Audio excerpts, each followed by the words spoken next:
അദ്ദേഹം എന്നോട് മാത്രമല്ല ദ്രോഹം ചെയ്തത്, ഒരു സമൂഹത്തിനോടാണ്. പ്രത്യേകിച്ച് കേരളം പോലെ ഇത്രയും സെക്യുലർ ആയിട്ടുള്ള ഒരു സ്റ്റേറ്റിലുള്ളവരോടാണ് തെറ്റ് ചെയ്തിരിക്കുന്നത്. ഭയങ്കര മോശമാണത്.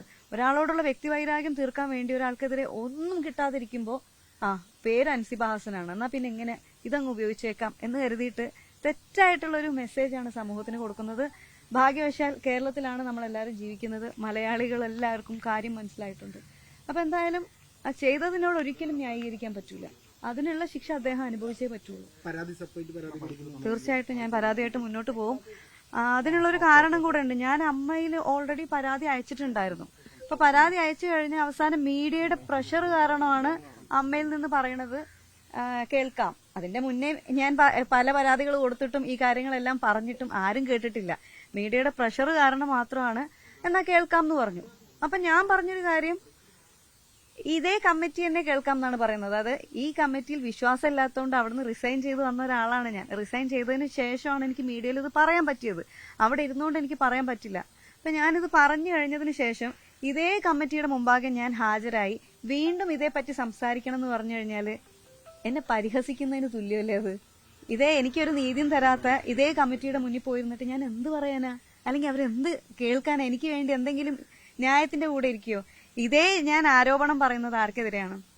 ടിനി ടോം എന്ന് പറഞ്ഞ അദ്ദേഹത്തിനെതിരെയാണ്. അദ്ദേഹത്തെ സപ്പോർട്ട് ചെയ്യുന്ന പ്രസിഡന്റ്, എനിക്കെതിരെ വ്യാജ പരാതി നൽകിയ വൈസ് പ്രസിഡന്റ്, ഇങ്ങനെ ഇരിക്കുന്ന ഇവരുടെ മുമ്പാകെ ഞാൻ വീണ്ടും ഹാജരായി വീണ്ടും ഞാൻ ഈ കാര്യങ്ങൾ പറഞ്ഞു കഴിഞ്ഞാൽ എനിക്ക് നീതി കിട്ടുമെന്ന് തോന്നുന്നുണ്ടോ? അല്ലെങ്കിൽ തന്നെ ഞാൻ ആദ്യമായിട്ട് കേൾക്കുകയാണ് കുറ്റാരോപിതർ ഇരുന്നിട്ട് നീതി തരാൻ വേണ്ടിയിട്ട് സംസാരിക്കുന്ന കാര്യം. മറ്റാരെങ്കിലും ഇരുന്നല്ലേ സാധാരണ സംസാരിക്കുക ഒരു നീതി നടപ്പാക്കാൻ വേണ്ടിയിട്ട്. അപ്പൊ ഞാൻ ആകെ ആവശ്യപ്പെട്ടത് മറ്റൊരു സമിതിയെ വെക്കണം.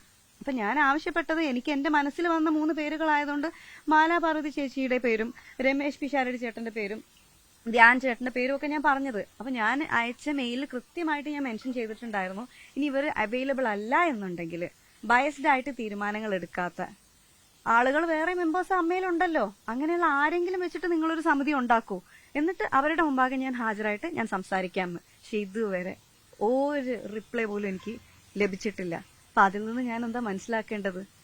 തീർച്ചയായും സാമൂഹിക വിപത്താണ് ടിനിച്ചേട്ടൻ എന്നുള്ള കാര്യം വ്യക്തമായിട്ട് എനിക്കറിയാം. അതിനെതിരെ ഞാൻ മുന്നോട്ട് പോകുക തന്നെ ചെയ്യും. ഈ ശ്വേതാമേനോൻ ടിനിക്ക് അനുകൂലമായ നിലപാടാണ് എടുക്കുന്നത്. പലപ്പോഴും അൻസിബയുടെ പരാതി പോലും ചർച്ച ചെയ്യേണ്ടെന്നാണ് ശ്വേതാമേനോൻ പറഞ്ഞത്.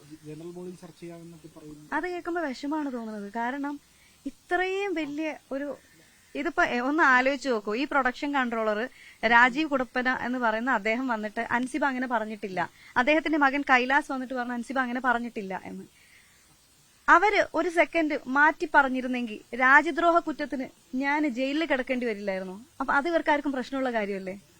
ഇത്രയും വലിയ ക്രിമിനൽ പരിപാടികൾ ഇവരെല്ലാം ചെയ്തു വെച്ചിട്ട് ഞാനിത് സഹിച്ചോളണം എന്ന് പറയുന്നത് എന്ത് ന്യായമെന്ന് എനിക്ക് മനസ്സിലാവുന്നില്ല. അപ്പൊ ഇത് ചെയ്യുന്ന ആളുകൾ ഒരിക്കലും നമ്മുടെ മുന്നിൽ, ഈ സൊസൈറ്റിയുടെ മുന്നിൽ ഞെളിഞ്ഞു നിന്ന് നല്ല ആളുകളാണെന്നുള്ളൊരു കപടമുഖത്തോടെ നിൽക്കാൻ പാടില്ല. അവരുടെ ആ കപടമുഖം താഴെ വീഴ് തന്നെ വേണം. ഇതുവരെ റിപ്ലൈ ഒന്നും വന്നിട്ടില്ല. അപ്പൊ അതുകൊണ്ട് പരാതിയുമായിട്ട് മുന്നോട്ട് പോവാന്ന് വിചാരിക്കുന്ന ഇദ്ദേഹമാണ് എന്റെ അതെ അതെ. ഒപ്പം തന്നെ ഈ സാമ്പത്തിക ഇടപാടുകൾ ഉണ്ടായിരുന്നു. ഒരു കൈലാഷ് ഒരു മ്യൂസിക് ഷോ നടത്തിയിരുന്നു, 11 ലക്ഷം രൂപ അവിടെ കൊടുത്തിരുന്നു. സരയു ഭർത്താവിനെ കൊണ്ട് ഒരു AV ജയിച്ചിരുന്നു, 2.5 ലക്ഷം രൂപ കൊടുത്തിരുന്നു. ഇതൊക്കെ അൻസിബ അന്ന് ചോദ്യം ചെയ്തിരുന്നു. കാര്യങ്ങളൊക്കെ ചോദ്യം ചെയ്തിരുന്നു.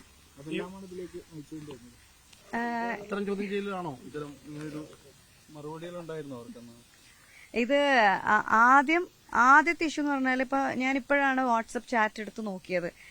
അതായത് ജനുവരി 12-ന് പ്രസിഡന്റ് നമ്മുടെ EC വാട്സപ്പ് ഗ്രൂപ്പിൽ മെസ്സേജ് ഇട്ടിട്ടുണ്ട്, ടൈറ്റിൽ സ്പോൺസർഷിപ്പ് ടെമ്പിൾ വരുന്നതിന്റെ ഡിസിഷൻ എന്താണ് എടുക്കുന്നത് എന്ന് ചോദിച്ചിട്ട്. അപ്പൊ അതിന്റെ മുന്നേ ഇതിന്റെ ചർച്ചകൾ നടന്നിട്ടുണ്ട്. അപ്പോൾ ആ സമയത്താണ് ഞാൻ ഇങ്ങനെ വ്യക്തിപരമായിട്ട് ഞാൻ പറഞ്ഞത്, ഇതൊരു ധാർമ്മികതയുടെ പേരിൽ പറയുന്നതാണ്, ഇത് ചെയ്യരുത്. ഒരു വളരെ സെക്യുലർ ആയിട്ട് നിൽക്കുന്ന ഒരു സ്ഥാപനമാണ്. അപ്പോൾ നമുക്ക് ടെമ്പിൾ വേണ്ട, മോസ്ക് വേണ്ട, ചേർച്ച് വേണ്ട, അല്ലെങ്കിൽ നാളെ പാർട്ടികൾ വരും, ഇതൊന്നും വേണ്ട. ഇതൊന്നും ഇല്ലാതെ തന്നെ 32 വർഷം നടന്നു പോയൊരു ചരിത്രം അമ്മയ്ക്കുണ്ട് എന്നിരിക്കെ ഇപ്പോഴും സ്പോൺസേഴ്സിനെ കിട്ടാൻ ബുദ്ധിമുട്ടുള്ള ഒരു സംഘടനയൊന്നും അല്ല. ഞാൻ അങ്ങനെ ഒരു വിയോജിപ്പ് ആദ്യം എന്നിട്ട് ഒരു വോട്ടിംഗ് നടത്തിയ സമയത്ത് അപ്പൊ ഞാനിത് പറഞ്ഞു. ഇതിന്റെ മുന്നേ വേറെ 1-2 പേര് ചോദിച്ചിരുന്നു, അത് അമ്മ സംഘടന ഒരു സെക്യുലർ സ്ഥാപനമല്ലേ, അപ്പോ നമുക്കൊന്നും കൂടെ നോക്കണമോ എന്ന് ചോദിച്ചിട്ടുണ്ടായിരുന്നു. പക്ഷെ ചെയ്യരുത് എന്ന് വേറെ ആരും പറഞ്ഞിട്ടില്ലായിരുന്നു, നോക്കണമോ എന്ന് ചോദിച്ചിട്ടുണ്ടായിരുന്നു. അത് കഴിഞ്ഞിട്ട് ഞാനിത് മെയിൽ അയക്കുകയും വാട്സപ്പിൽ ഞാൻ നോട്ട് ഇടുകയും ഒക്കെ ചെയ്തു. അപ്പൊ അതിനുശേഷമാണ് ഞാനിത് ഈ മെയിലൊക്കെ അയച്ചതിന് ശേഷം അമ്മയിലെ തന്നെ മറ്റൊരു മെമ്പർ എന്നെ വിളിച്ചു. പിറ്റേ ദിവസം എന്നെ വിളിച്ച് ചോദിച്ച ടോൺ ഇതാണ്: മോളെ, നീ എന്തിനാണ് മോളെ അമ്പലത്തിനൊക്കെ അതിന് നിൽക്കുന്നത്? ഞാൻ സിനിമയിലൊക്കെ ഇങ്ങനെയുള്ള ഡയലോഗ് കേട്ടിട്ടുള്ളൂ. അപ്പൊ ഞാൻ ചോദിച്ചു, ചേച്ചി എന്നെ ഭീഷണിപ്പെടുത്തുകയാണോ? ഞാൻ അമ്പലത്തിനും പള്ളിക്കും ക്രിസ്ത്യൻ ചർച്ചിനും ഒന്നും എതിര് നിൽക്കുന്ന ആളല്ല, എന്നെ അങ്ങനെ വർഗീയവാദിയാക്കാനുള്ള ശ്രമം നടത്തല്ലേ ചേച്ചി എന്ന് പറഞ്ഞു. പിന്നെ ഈ ചേച്ചി എന്തൊക്കെയോ പറഞ്ഞു. അപ്പൊ ഞാൻ പറഞ്ഞു, എന്റെ പൊന്നു ചേച്ചി, നീ അങ്ങനെ പറയാൻ പാടുണ്ടോ ഉത്തരവാദിത്തപ്പെട്ട ഒരു പൊസിഷനിൽ ഇരുന്നിട്ടെന്ന്. ഞാൻ പറഞ്ഞു, ചേച്ചി, ഞാൻ ഉത്തരവാദിത്തപ്പെട്ട പൊസിഷനിൽ ഇരുന്നിട്ട് ഞാൻ എന്ത് പറയണമെന്ന് ഞാനാണ് തീരുമാനിക്കേണ്ടത്, ചേച്ചിയല്ല. അപ്പൊ ഞാൻ പറയേണ്ട കാര്യം ഞാൻ പറഞ്ഞോളും, ദയവേത് ഈ കാര്യം പറഞ്ഞു ഇനി എന്നെ ചേച്ചി വിളിക്കരുതെന്ന് പറഞ്ഞു. ഇമ്മീഡിയറ്റ്ലി ഞാൻ വാട്സ്ആപ്പ് ഗ്രൂപ്പിൽ മെസ്സേജ് അയച്ചു. നമ്മുടെ EC ഗ്രൂപ്പിനകത്ത് നടന്നൊരു ചർച്ചയാണ് ഇത്, ടൈറ്റിൽ സ്പോൺസർഷിപ്പുമായി ബന്ധപ്പെട്ടിട്ടുള്ള കാര്യം. ഇതെങ്ങനെയാണ് EC മെമ്പർ അല്ലാത്ത മറ്റൊരു സാധാരണ അംഗം അറിയുകയും എന്നെ വിളിച്ച് ഭീഷണിപ്പെടുത്തുകയും ചെയ്യുന്നത്? ഭയങ്കര മോശം പരിപാടിയാണ് ചെയ്തതെന്ന് പറഞ്ഞു. അപ്പൊ അത് ഏറ്റെടുക്കാൻ ആരുമില്ല. അപ്പോ 1-2 പേര് വന്ന് ചോദിക്കുകയും ചെയ്തു, അത് ഭയങ്കര മോശമായി പോയി, അൻസിബ ഇവിടെ ചർച്ച ചെയ്ത കാര്യം പുറത്തു പോയി പറഞ്ഞത് എന്തിനാന്ന്. അപ്പോ ഇത് പുറത്തേക്ക് പോകുമ്പോൾ വേറൊരു തരത്തിൽ വർഗീയവൽക്കരിക്കാനാണ് ശ്രമം അന്നേ തുടങ്ങിക്കൊണ്ടിരിക്കുന്നത്. അതിനുശേഷമാണ് പിന്നെ ഞാൻ ഈ കാര്യം അറിയുന്നത്. എന്നെ ജിഹാദി എന്ന് വിളിക്കുകയും ഞാൻ മതപരിവർത്തനം നടത്താൻ ശ്രമിച്ചു എന്ന് പറഞ്ഞിട്ട് ഈ രാജീവ് കുടപ്പനക്കുന്ന് എന്ന് പറഞ്ഞ പ്രൊഡക്ഷൻ കൺട്രോളർ, അദ്ദേഹത്തിന്റെ പേര്, അദ്ദേഹത്തിന്റെ മകന്റെ പേരും ഒക്കെ പറയുന്നത്. അവർ രണ്ടുപേരും പബ്ലിക്കായി വന്ന് പറഞ്ഞു അങ്ങനെ ഉണ്ടായിട്ടില്ല എന്ന്. അദ്ദേഹത്തിന്റെ മകൻ എന്റെ കൂടെ ഒരു പടത്തിൽ അസിസ്റ്റന്റ് ഡയറക്ടറായിട്ട് വർക്ക് ചെയ്തിട്ടുണ്ടായിരുന്നു. അയാളുടെ ഇഷ്ടത്തിന് അയാൾ നോമ്പ് നോറ്റു.